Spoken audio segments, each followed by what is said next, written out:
ایک الجھن یہ پیدا ہو گئی ہے ساتھیوں میں کہ ہر ایک چاہتا ہے دوسرا آدمی ایسا ہو ایسا ہو ایسا ہو ایسا ہو. یہ ایسی الجھن ہے جو موت تک ختم ہونے والی نہیں ہے.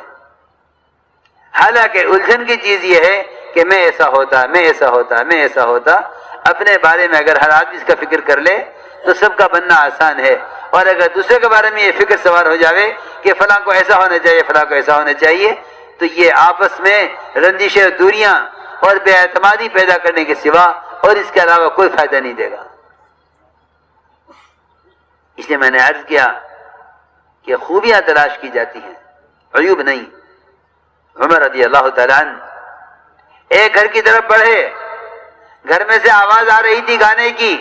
عمر رضی اللہ تعالیٰ عنہ دیوار پھلان کر اندر گئے, دیکھا بڑے میاں شراب پی رہے ہیں, ایک ناچنے والی ناچ رہی ہے گا رہی ہے, بڑے میاں مست تھے. حضرت عمر کے آنے کا پتہ نہ چلا. عمر قریب تک پہنچ گئے. حضرت عمر نے فرمایا مجھے حیرت ہے ایک آدمی موت کا منتظر ہے اور اس گناہ میں مبتلا ہے. بڑے میاں نے کہا عمر میں نے ایک گناہ کیا ہے کہ میں شراب پی رہا ہوں. میں نے اللہ کا ایک حکم توڑا ہے کہ میں شراب پی رہا ہوں. عمر آپ نے اللہ کے 3 حکم توڑے,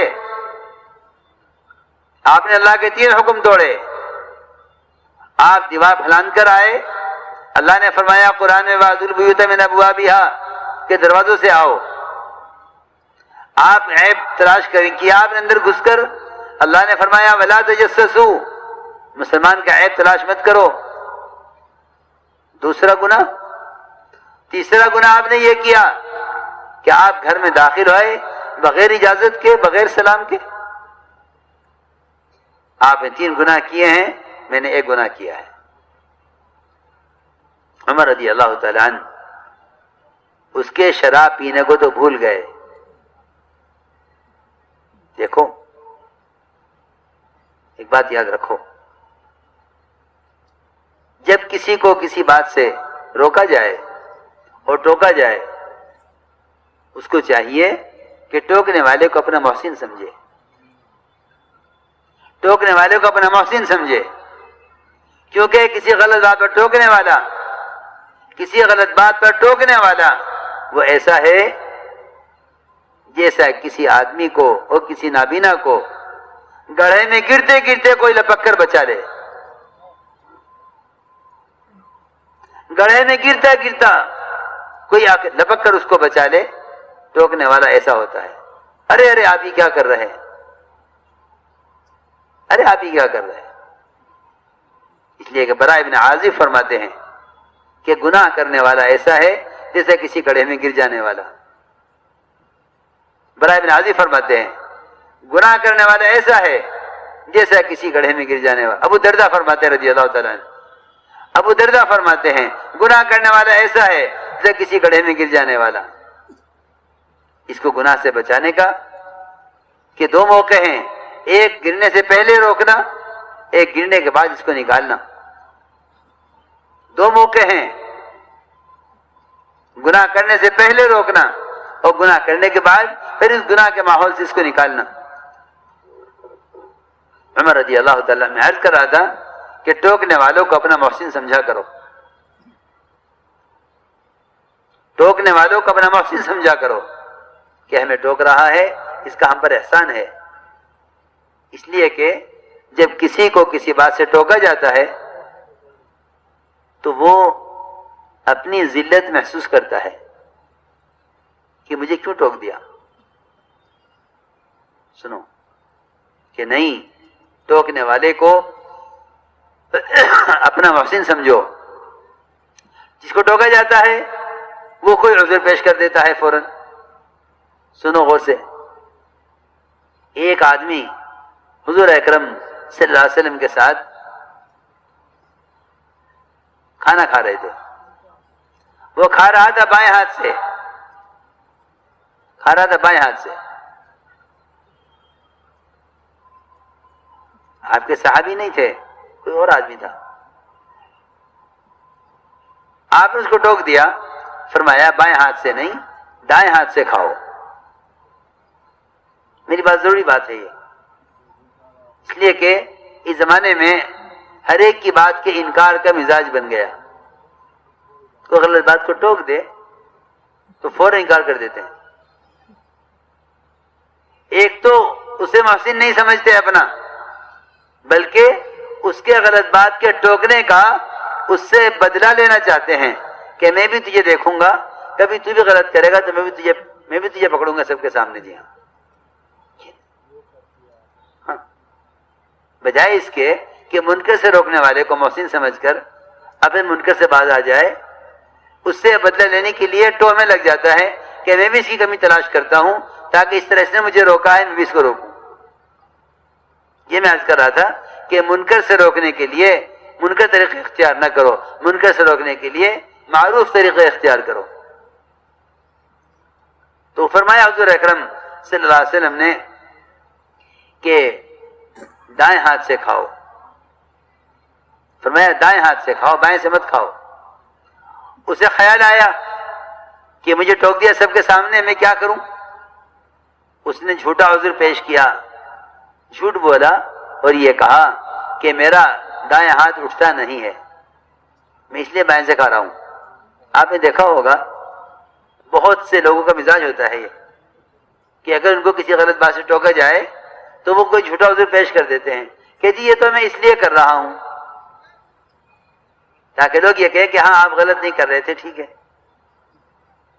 اس نے کہا کہ میرا دائیں ہاتھ اٹھتا نہیں ہے، آپ کو معلوم تھا اللہ کی طرف سے کہ یہ جھوٹ بول رہا ہے۔ آپ نے فرمایا اللہ کرے تیرا یہ ہاتھ آئندہ کبھی نہ اٹھے۔ سنو، اس نے انکار کیا دائیں ہاتھ سے کھانے سے، اور انکار کا طریقہ یہ اختیار کیا کہ کہا کہ میرا دائیں ہاتھ اٹھتا نہیں ہے۔ آپ نے فرمایا اللہ کرے تیرا یہ ہاتھ کبھی نہ اٹھے۔ روایت میں ہے اس کا یہ ہاتھ ہمیشہ کے لیے بیکار ہو گیا، اس کا ہاتھ حرکت نہیں کرتا تھا۔ کیوں؟ اس لیے کہ آدمی حق بات سے انکار کرتا ہے تکبر کی وجہ سے۔ روایت میں ہے ما منعہ الا الکبر، کہ اس نے دائیں ہاتھ سے کھانے سے انکار کیا ہے صرف تکبر کی وجہ سے۔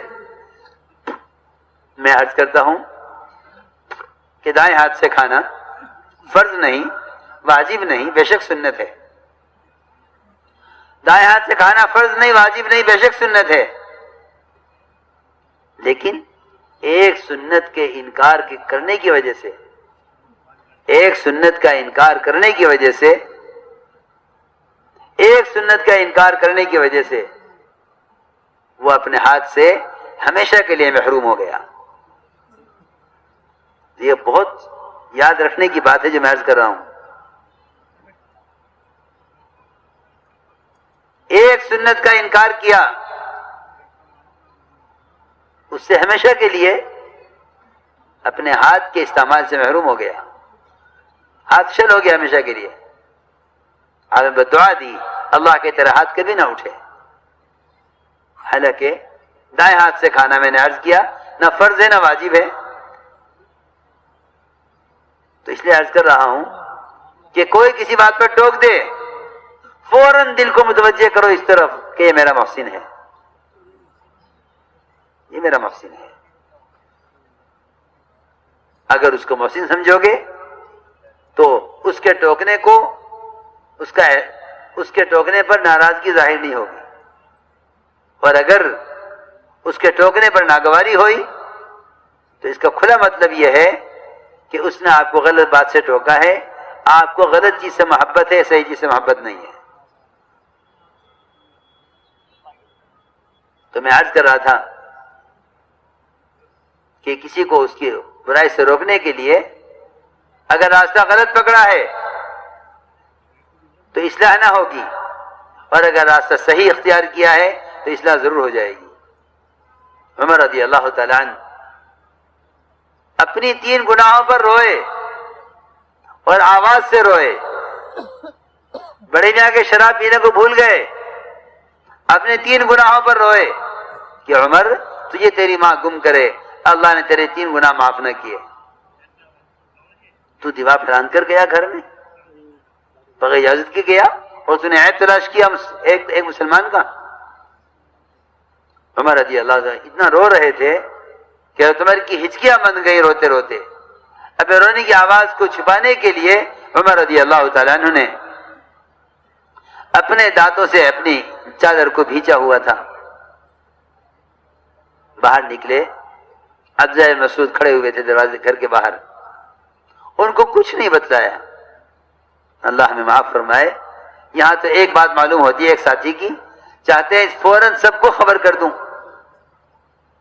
وہاں عمر رضی اللہ تعالیٰ عنہ اپنی رعایا کے شراب پینے کو دیکھ رہے, لیکن اپنے ساتھی جل قدر صحابی عبداللہ بن مسعود ان کو بھی نہیں بتلایا کیا دیکھا ہے.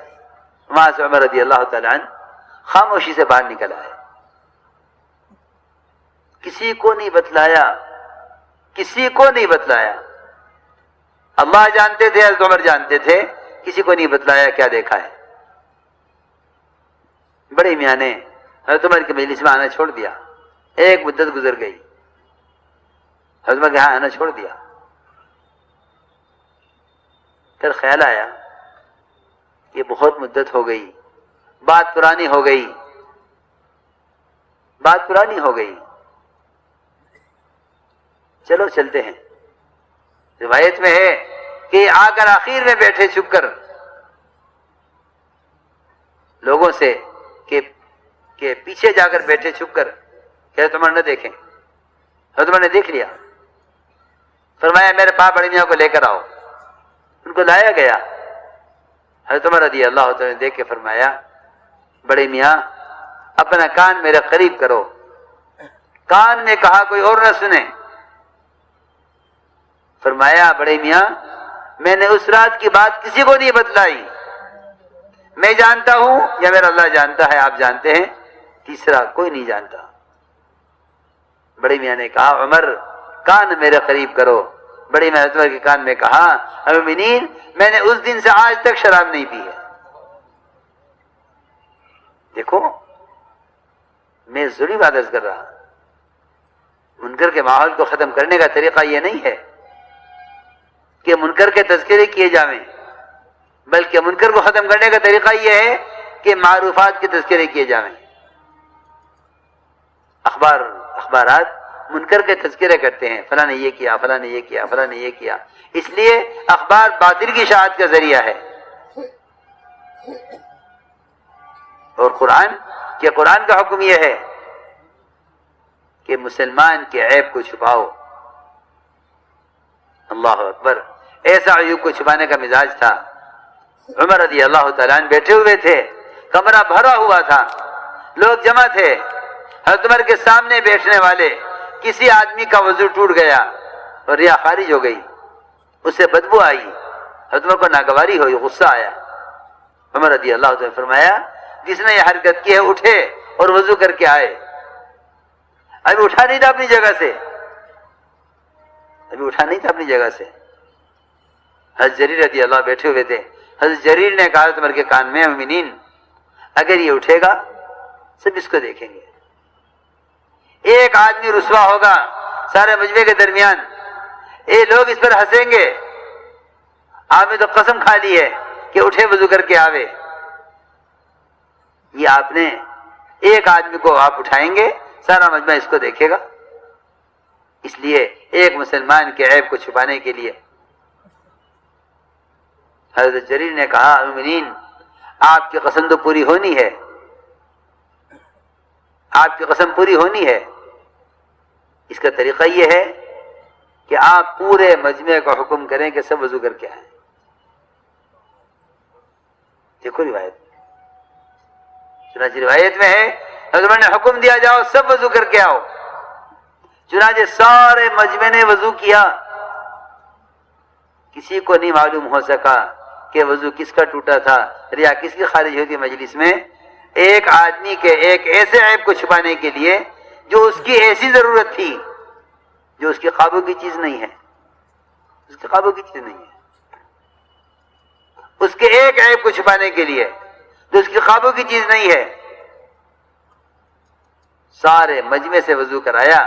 ایک مسلمان کے عیب کو چھپانے کے لیے. اس لیے میرے دوستو عزیزو، مسلمان کے فعل کی تعویل کرو، مسلمان کا اکرام کرو، اس کے فعل کی تعویل کرو. یہ نہیں کہ اس کے گناہ کو ثابت کرو کہ نہیں مسلمان سے گناہ ہوا ہے، کوشش کرو کہ ثابت نہ ہو. یہاں ساری قوت لگتی ہے اس پر. ایک سادی سے غلطی ہوئی، سب طاقت لگاؤ اس غلطی کو ثابت کرنے پر. اور وہاں مزاج یہ تھا، ایک مسلمان سے غلطی ہوئی، طاقت لگاؤ اس غلطی کو ثابت نہ ہونے دو. تعویل مسلمان کے فعل کی.